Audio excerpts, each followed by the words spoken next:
नमस्कार साथियों, 11वीं कक्षा हिंदी विषय के अंतर्गत आरोह भाग 1 काव्यखंड कबीरदास जी का पद। पहला वीडियो हम कबीरदास जी के जीवन परिचय के बारे में संक्षिप्त में जानकारी प्रदान किए।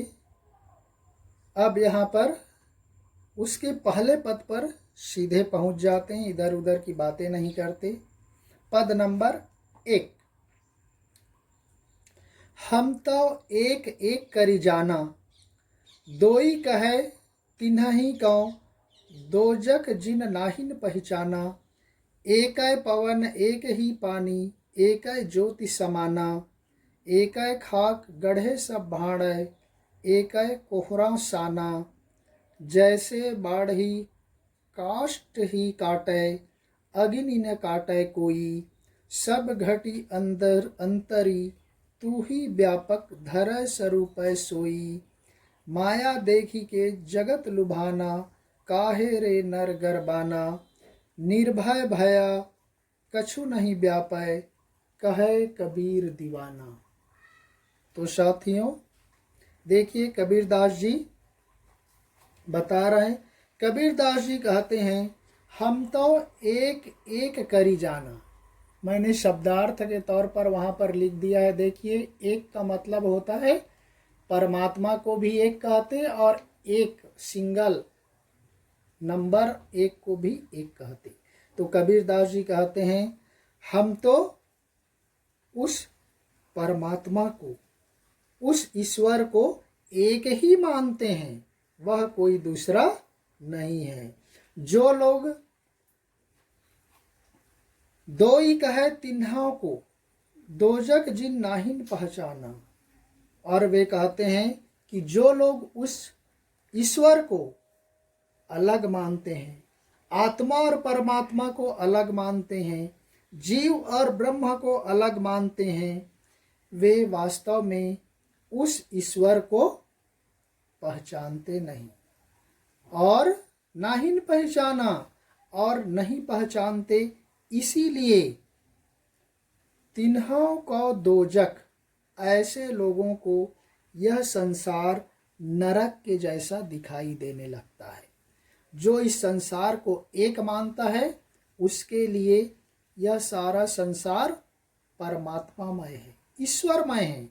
और जो उसको अलग अलग करके मानते, आत्मा परमात्मा के रूप पर, जीव ब्रह्म के रूप पर, ऐसे लोग इस संसार को नहीं जानते। और ऐसे लोगों के लिए यह संसार किसके जैसा है कहा? दोजख। दोजख मीन्स नरक होता है, नरक के जैसा बताया है। और फिर उसके आगे कहते हैं, देखिए, एकै पवन एक ही पानी, एकै ज्योति समाना। वह अपने तथ्य को प्रूफ करते हुए कहते हैं कि इस सारे संसार में, इस सारी सृष्टि में एक ही पवन है। पवन का, हवा का, पवन मीन्स हवा, वायु एक ही है, उसका कोई रंग रूप नहीं है। एक ही पानी, एक ही प्रकार का पानी है। अलग अलग देशों में अलग अलग प्रकार का कोई पानी नहीं। आप सबको मालूम है कि पानी का कोई कलर नहीं होता। एक ज्योति समाना, वही उस परमात्मा की एक ही ज्योति, एक ही स्वरूप संसार में समाया हुआ है, संसार में मौजूद है। और आगे क्या कहते हैं, देखिए, एकै खाक गढ़े सब भाड़े, एकै कोहरा साना। खाक यानी होता है मिट्टी, गढ़े यानी रचना करना, बनाना, भाड़े यानी होता है बर्तन, कोहरा यानी कुम्हार। जो पॉटर होता है, पॉट बनाने वाला, कुम्हार, एक ही मिट्टी से सारे बर्तन बनाता है। उसी प्रकार कबीरदास जी कहते हैं इस सारी सृष्टि में जितने भी जीव हैं, उस सब को बनाने वाला वह परमात्मा, ईश्वर, ब्रह्मा जी एक ही हैं, जो सबको एक ही मिट्टी से बनाए हैं। भाड़े का, बर्तन का मतलब यहाँ पर जीवों के शरीर से है। जैसे मनुष्य के लिए मनुष्य शरीर, जानवरों के लिए जानवर का शरीर। लेकिन कोई भी शरीर हो, वह उसी पंच तत्वों से मिलकर के ही बनता है। क्षिति जल पावक गगन समीरा, पंच रचित यह अधम शरीरा। तुलसीदास जी रामचरितमानस में कहते। ये आपको याद कर लेना है, क्योंकि ये प्रश्न में भी है और अक्सर पूछा जाता है कि मनुष्य का निर्माण किन तत्वों से होता है। तो आपको लिखना है, क्षिति जल पावक गगन समीरा। क्षिति यानी होता है धरती, मिट्टी, जल यानी पानी, पावक यानी अग्नि, और गगन यानी आकाश, समीर यानी हवा। तो कौन कौन से हो गया? धरती, पानी, अग्नि, आकाश और वायु। ये 5 तत्वों से संसार के जीवों का सृजन होता है। उसी को यहाँ पर कबीरदास जी ने कहा है कि एक ही पवन है, एक ही पानी है, एक ही मिट्टी है, और उन सब से मिलाकर जो जीव का सृजन करता है वह कुम्हार यानी कुम्हार, वह घड़ा बनाने वाला यानी उस शरीर को आकृति देने वाला, वह परम ब्रह्म परम पिता परमेश्वर भी एक ही है। और उसी परम पिता परमेश्वर का स्वरूप सारे संसार के जीवों में व्याप्त है, ऐसा कबीरदास जी कहते हैं। फिर आगे क्या कहते हैं देखिए, एकै खाक गढ़े सब भाड़े, एकै कोहरा साना, जैसे बाढ़ी काष्ठ ही काटे, अग्नि न काटे कोई। कबीरदास जी कहते हैं, जिस प्रकार से उस सृष्टिकर्ता ने इन 5 तत्वों से सारे संसार के जीवों का सृजन किया, लेकिन उसको काटने वाला जैसे लकड़ी, बाढ़ी यानी बढ़ई, कारपेंटर उस लकड़ी को काट सकता है, लेकिन उसमें निहित अग्नि तत्व को काट नहीं सकता। अर्थात 2 लकड़ियों को रगड़ने से, देखना, घिसने से आग उगलता है, चकमक पत्थर को घिसने से आग निकलता है। उसी तरह से वह कहते हैं कि भले ही वह शरीर नष्ट हो जाता है, लेकिन उसके अंदर जो मौजूद आत्मा है, जो परमात्मा का एक स्वरूप है, वो परमात्मा को कुछ नहीं होता, केवल शरीर नष्ट होता है, आत्मा ज्यों के त्यों बनी रहती है। जैसे बाढ़ी काष्ठ ही काटे, जिस तरह से बढ़ाई, वह कारपेंटर केवल लकड़ी को काट सकता है, उसके अंदर निहित उस अग्नि को काट नहीं सकता। उसी तरह से इस संसार के सृष्टि में जो जीव सृजित होता है, उसके शरीर को हम नष्ट कर सकते, उसके अंदर मौजूद उस परमात्मा तत्व को, उस आत्मा को कोई काट नहीं सकता।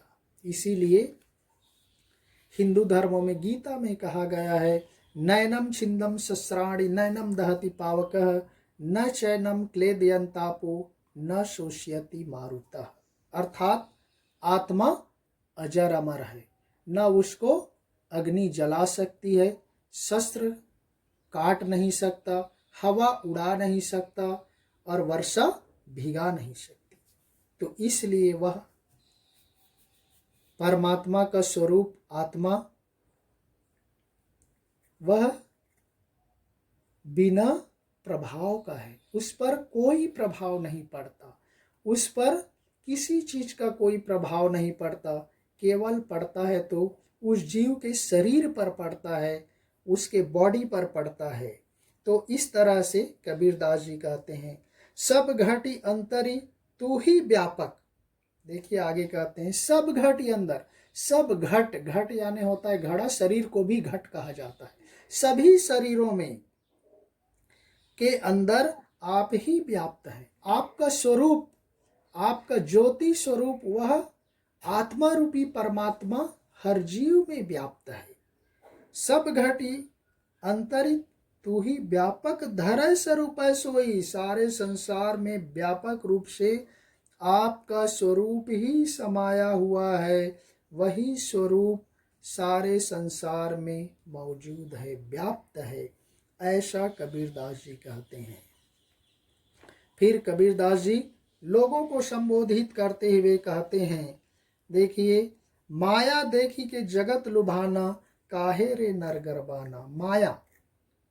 माया मतलब वहाँ पर मैंने चित्र में दे दिया है, देखिए, रुपये, पैसे, धन दौलत, रिश्ते नाते, तेरा मेरा, घर द्वार, ये सबको माया कहा जाता है। इसलिए कबीरदास जी कहते हैं कि माया देखी के जगत लुभाना। संसार के लोग इस माया मोह में फंस करके, मोहित होकर के उस ईश्वर को भूल जाते हैं। और काहे रे नर गर्बाना, कहते हैं कि तुम इन सब चीजों को प्राप्त करके हे मनुष्य क्यों अहंकार करते हो, क्यों गर्व करते हो? क्योंकि ये सब साथ देने वाला नहीं है, कोई साथ जाने वाला नहीं। आप कल्पना करो, कोई व्यक्ति मरता है, चाहे वह करोड़पति हो या लखपति हो या राष्ट्रपति हो या राजा हो या रंक हो या गरीब हो, कोई अपनी चीज को लेकर के जाता है क्या? कोई धन दौलत, रुपये, पैसे, सोना चांदी किसी को लेकर जाता है? किसी भी धर्म में कोई भी जीव, कोई भी व्यक्ति किसी को लेकर कुछ नहीं जा सकता। तो इस तरह से, और ना ही कोई उसके रिश्ते नातेदार उसके साथ जाते हैं क्या? मरने वाले के साथ कोई नहीं जाता। इसलिए कबीरदास जी कहते हैं माया देखी के जगत लुभाना। इस संसार के माया मोह में पड़कर रुपये, पैसे, धन दौलत, तेरा मेरा, रिश्ते नाते, ये सब में पढ़ कर के मनुष्य क्या करता है? अपने आप को माया मोह में फंसा लेता है और अहंकार करता है, मेरे पास इतने सारे धन दौलत है, रुपये पैसे है, इतने सारे जमीन जायदाद है, सोना चांदी है। ऐसा सोच करके मेरे पास माता पिता है, भाई बहन है, कोई किसी का नहीं है। और उसी माया मोह में वह फंस जाता है। जैसे मक्खी, कबीरदास जी कहे माखी गुड़ में गड़ी रहे, पंख रहे लपटाए, हाथ मलाए और सिर धुनाए, लालच बुरी बलाए। लालच का फल होता है संसार, उसी गुड़ के समान है। और यहाँ पर सारे जीव मक्खी के जैसा है। जैसे गुड़, बेल्ला, गुड़ में जब कोई मक्खी बढ़ जाता है, जब गुड़ चिपचिपा रहता है, तब उसमें बढ़ता है तो उसके पैर फंस जाते हैं, क्योंकि उसको खाना चाहता है। वह छटपटाता है, छटपटाने पर क्या होता है? उसके पंख उसमें फंस जाते हैं और सोचता है अरे पंख भी फंस गया। अब सोचता है थोड़ा स्वाद तो ले लूं, मुंह को लगाता है अपने चोंच को। उसको देखना, मक्खी के सिर में उसका चुभाने का वो एक चोंच जैसा होता है, उसको वह जैसे ही लगाता है उस गुड़ में फंस जाता है। और ऐसा करके उसके मानो हाथ पैर मुंह सब गुड़ में फंस जाता है और गुड़ में ही मक्खी मर जाती है। ये लालच का फल होता है।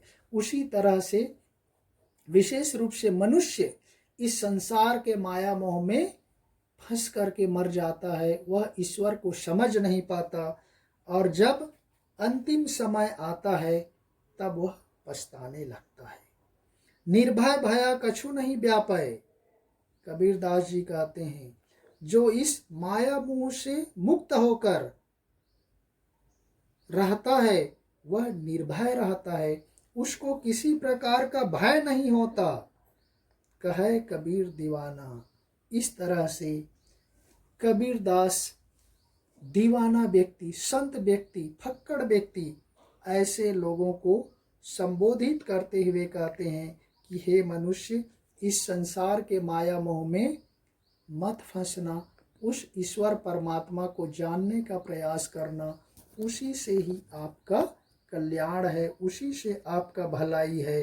अन्यथा उसमें आप फंस करके जीवन में बाद में पछताना पड़ेगा और इस संसार रूपी सागर से आपका उद्धार नहीं होगा। इस तरह से कबीरदास जी यहाँ पर अपने पहले पद में ईश्वर की व्यापकता, सृष्टि के निर्माण में किस तरह से 5 तत्वों का उपयोग होता है उनको आपको ध्यान रखना है। यहाँ पर देखिए अनुप्रास अलंकार का प्रयोग हुआ है और यमक अलंकार फर्स्ट लाइन में है, एक एक, यानी एक एक का मतलब होता है, दोनों के अलग अलग अर्थ हैं। एक का मतलब परमात्मा है, एक का मतलब नंबर संख्या है। और जहाँ पर जो शब्द की पुनरावृत्ति होती है वहाँ पर पुनरुक्ति प्रकाश अलंकार होता है। व्यंजन वर्ण की आवृत्ति होने पर अनुप्रास अलंकार होता है। इसके संबंध में साथियों, मेरे इस YouTube चैनल जीत एजुकेशन में आप अलंकार है उस चैनल में जाकर अलंकार को थोड़ा पढ़ने का प्रयास करना। आपको अलंकार समझ में आ जाएगा। वहाँ अलंकार भी मिलेगा, रस भी मिलेगा, बहुत सारे वहाँ पर आपको व्याकरण से संबंधित सारी जानकारी मिल जाएगी। तो इस तरह से हम इसको यहीं पर समाप्त करते।